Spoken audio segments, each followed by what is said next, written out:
Hi, so I'm actually going to do my review of my comics haul. I picked it up this today, but there was seemed to be that as many as normal, which was good. So I think because in recent weeks I've kind of like just been leaving it for a few weeks and been bringing back like a massive haul. But this time there's only like mm, 9 comics, but I did get some 2000 ADs and Battle Action, the final issue, which I'll do a separate video of in the next few days because I've got about 2 or 3 months worth of 2000 of these to look at, and there's some really good news stories in there. So we'll do that soon. So yeah, so let's get this started. So we'll start with a new comic. So this is the Avengers, the new Avengers. So it's by Sam Humphries and who's the artist? Tom Lima. The art's okay. The story's okay. Um, yeah, that's all I can say. Really, it's neither bad nor good. It's just middling, very middling. I expected more from it, to be honest, because I wanted to read it because I wanted to give it a try because I've heard good things about Sam Humphries. That he's quite a good writer, but it was very hokey, kind of quite a bit of cliche dialogue in, and I like this up to about here. It was okay. It was fun, and this is when it started getting ridiculous. I know it's a superhero comic, but I don't know. The plot twist kind of just left me cold. And what it made me yearn for reading it was a really good Defenders comic, like old school Defenders, the weird Defenders from the 70s and 80s, not the recent ones by L. Ewing, but like a really good one where you've got Namor, Doctor Strange, and that lot in it, and some of the like D-list weird heroes as well. So I think that's what kind of like it. I just expected more, and yeah, so this is the big reveal. So the Jackals made this villainous group of like weird, exaggerated versions of the Illuminati, and yeah, so yeah, but I don't want to criticize it too much because for somebody else, they must love this. But I've got no affiliation with any of these characters. Um, Marvel, the Marvel Now period of Marvel, and like the New Avengers, Dark Avengers, Thunderbolts, and that lot, it passed me by. I wasn't into Marvel at that time, so I have no loyalty to anything of this kind of feel. And it is very much a cash grab of the movie Thunderbolts, all the way from what they were doing with the cover. I wanted to like it, but it's not for me. There's little bits that it gave me little glimmers of hope, and then I just went, there's better stuff out there. So I'll give this a 5 out of 10. But I tried it. So that's one positive thing. I tried it. I wanted to see what it's like, and it just turns out it's not my kind of comic. Um, so yeah, but I'm sure somebody else will read it and they'll think it's great, or they'll find it's enjoyable and enjoy the twists and turns in the story. But for me, it's just an average 5 out of 10. So yeah, number one is my first and my last issue, and that's it. There you go. And then we move on to Benjamin Percy's Deadpool Wolverine with Not the Normal Artist, which throws you out a bit. It's by Robert Gill this time.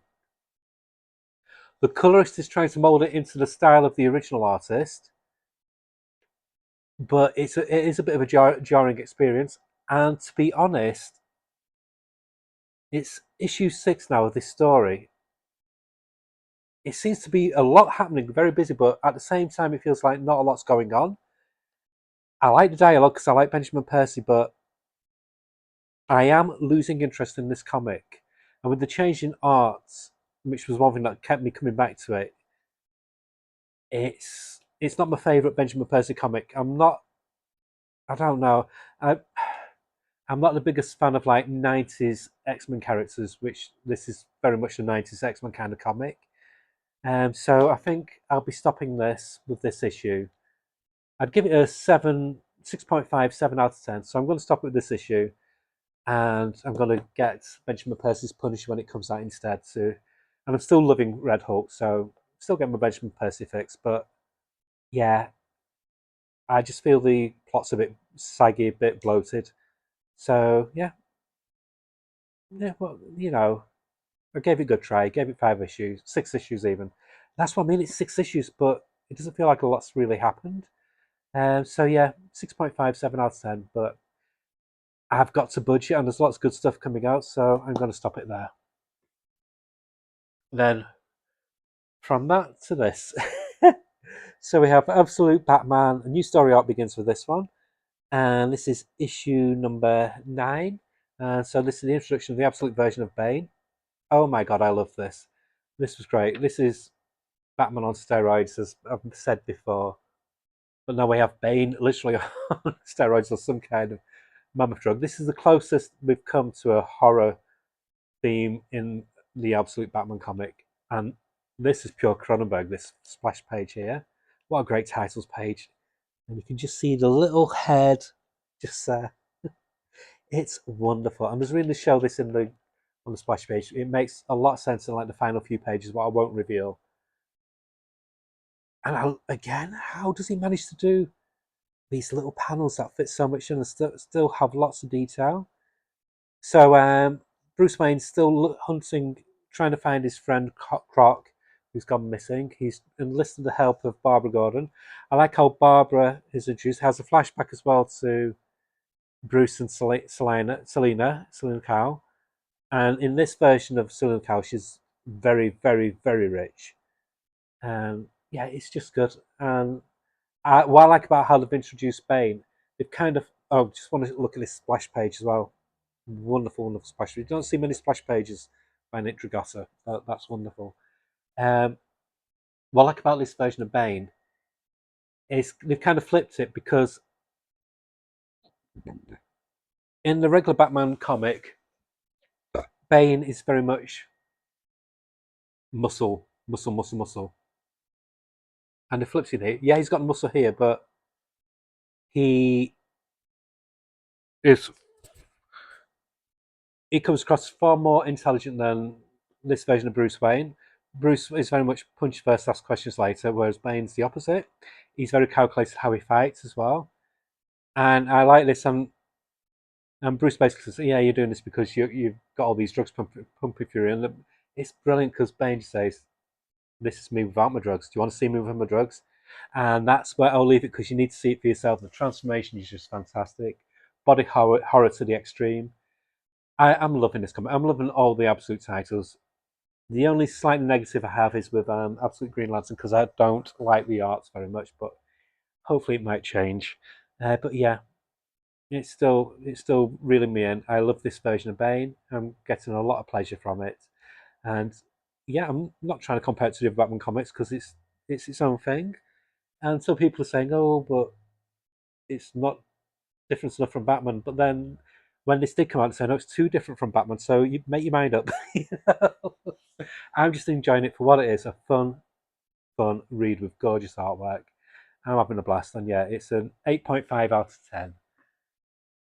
Talking about good Batman comics, we come on to the one of the jewels in DC's crowns at the moment, and this is Batman Dark Patterns, new story arc, Pareidolia, Part 1.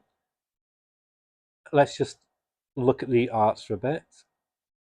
So this one delves into the Red Hood gang, and it says basically that the Red Hood gang has been around for centuries, and they were going back in the 1800s.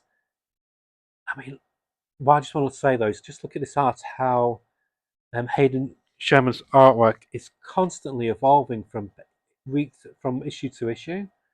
It's changing all the time with each story arc. No other artist is this experimental. The last time I saw an artist this experimental with how the art style just keeps evolving just because they want to was Mobius, and that's the kind of vibe I get from this.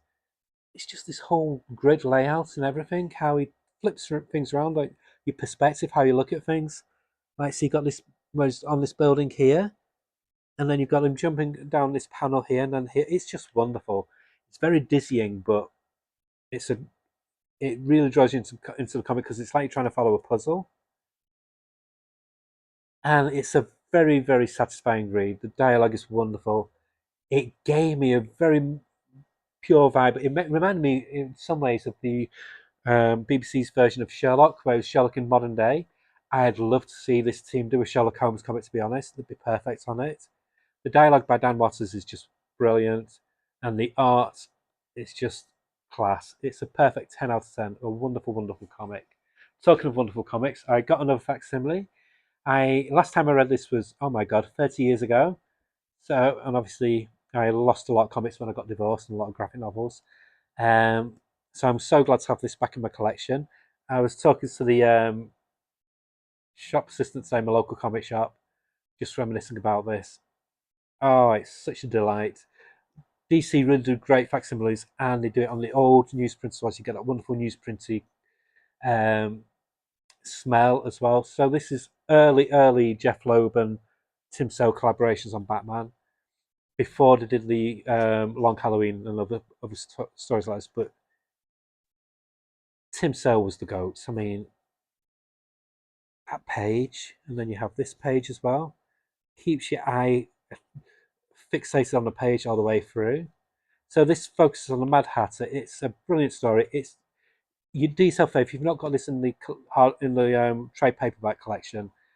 Go to your local comic shop, pick this up. It's only $6.99, and you get 48 pages, no ads, with gorgeous artwork, gorgeous Tim Sale artwork. I've liked Tim Sale since I think it was the Amazon, which he did for Kamiko years and years and years ago, and I followed him through onto Grendel and other titles like that. And then when he made the move to DC and Marvel, I followed him onto that. So really fun revisiting this comic after 30 years, but tinged with sadness because we'll never see new stuff by Tim Sale anymore. And so it was a bittersweet experience. So yeah, for the sheer nostalgia kick, for the sheer pleasure of reading it, for the artwork, a perfect 10. And then one when I'm enjoying the story, but the art's taken a dive because it's a standing artist. This is Aquaman number 6. So they're carrying on with the story. I do wish they'd rush the story a little bit, but I am still getting a blast from it. Main reason being, so the artist is Michael Schaefer. Schaefer, I've not heard of him before. Not very different, but it just feels a bit like he's kind of like the Temu version of the regular artist John Timms, who I adore, and I do miss his art style. But I understand that they need a break every few issues. But I'm still happy because two of my favourite characters, one from fiction, Captain Nemo, and then one from DC, Arion, who I used to get his comic back in the oh my god, the early '80s, I think it was. Arion the Immortal, wonderful series set in Atlantis. So yeah, it's still got that really fun fantasy vibe. I've not picked this up, and I don't think I will, to be honest. And like I said, the arts kind of dampens my enjoyment of it. There's some good panels, but it's just not the same. But the story's good. It feels very much like it's just wants to progress the plot ever so slightly.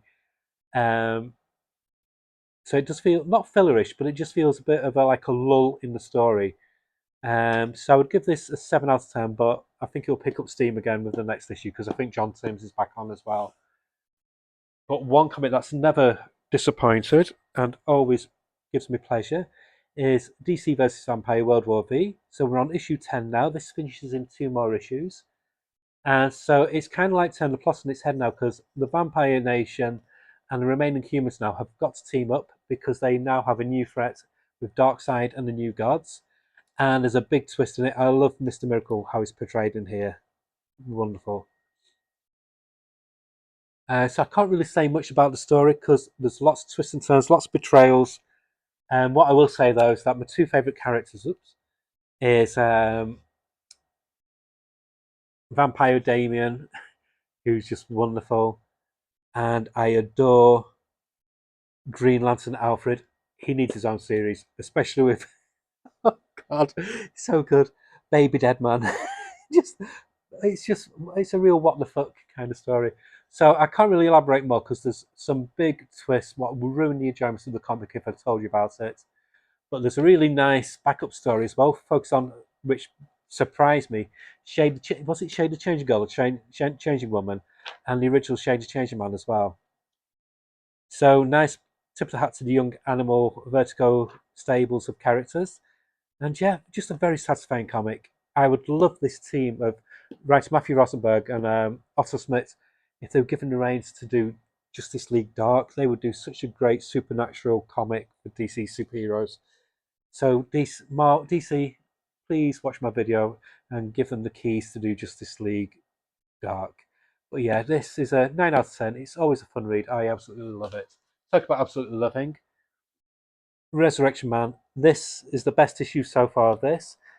What's good for this one, because he is a very poetic, flowery writer at times, Randy, but he's reined it in a bit. There's still poetry, but it flows quickly. The first issue seemed quite dense in plot, but it's like the more each issue's progressed, the more loose he's got with the plot, and the dialogue's much more palatable. Nice tribute to Jackson Goose here as well. A nice interior page done by him, because obviously he was the one of the main creators of Resurrection Man. I love how this. I don't know if this is canon or not, but in this version of Resurrection Man, he's the twin brother of. He's the brother of Vandal Savage, and they're basically like Cain and Abel. And that's where his powers first started when Vandal Savage killed him and he resurrected. So that's a new twist in the story. And oh, the artwork's just beautiful. And the main villain,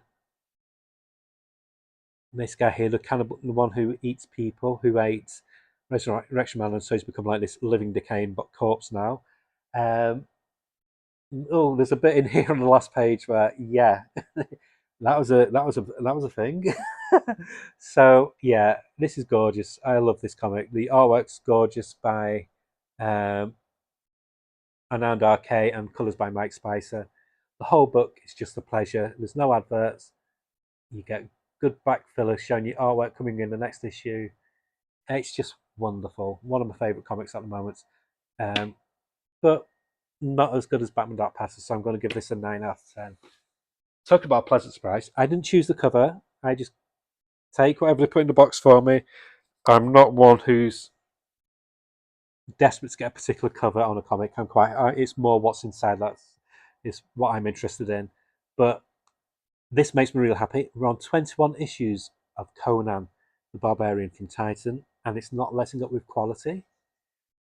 This, I've got to be honest, I've given some high scores here, but for the all-round satisfactory fun read, like we did JSA last time, it's got to be this issue, especially with the new art by Ferocious Fernando Dagnino and colours by Dangerous Diego Rodriguez. A new art can make or break a comic because the previous artist got a strong, strong fan base. I love him, but he's wonderful. He's a brilliant artist. He's got some very dynamic layouts in his pages, and he's not trying to be like the previous artist. He's got his own style, but there's a classic feel to it again. Wonderful page layouts, wonderful backgrounds as well. What he uses, and I've got to be honest. I think this is my favorite issue of Conan so far. The stories really steps up an issue up a gear. Look at that with this horde of people fighting Conan. It's just I just plowed through this comic. But I kept on flipping back just to savor the artwork. This is the most Conan issue they've had so far, if that makes sense. And I'm living for it. But I'm going to stop it there because there's a big reveal at the end, and it's a classic Conan villain, and I'm so glad he's here. And yeah, this is everything I want in a Conan comic. This is just great fun, sword and sorcery, weird fantasy, whatever you want to call it.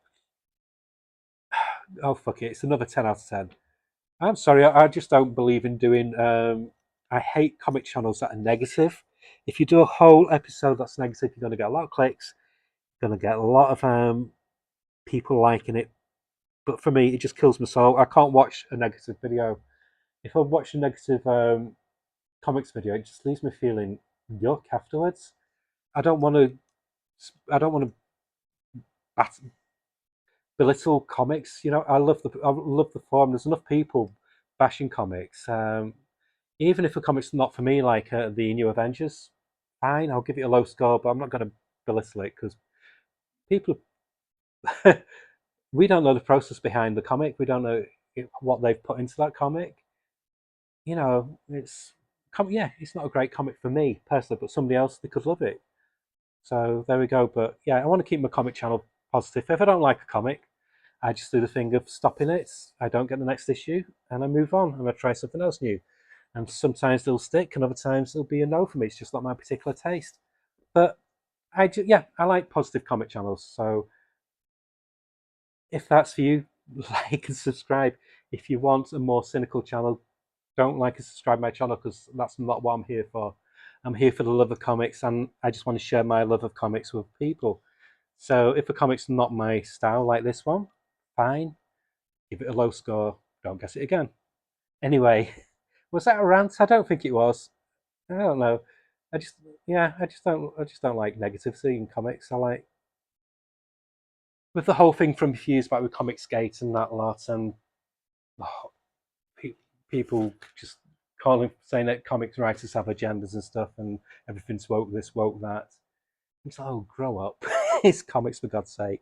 Anyway, I'm going to do some comic videos in the coming few days. Or it might even be next weekend. I don't know. I've got a busy week again. But like I said, I'm going to do a video focusing on 2000 AD, the past few months, the Judge Dredd magazines, latest issues of Battle Action, and I'm going to do some more recommendations of graphic novels that I've read recently. Okay, bye. Sorry for the waffling nature, but I'm tired. Bye.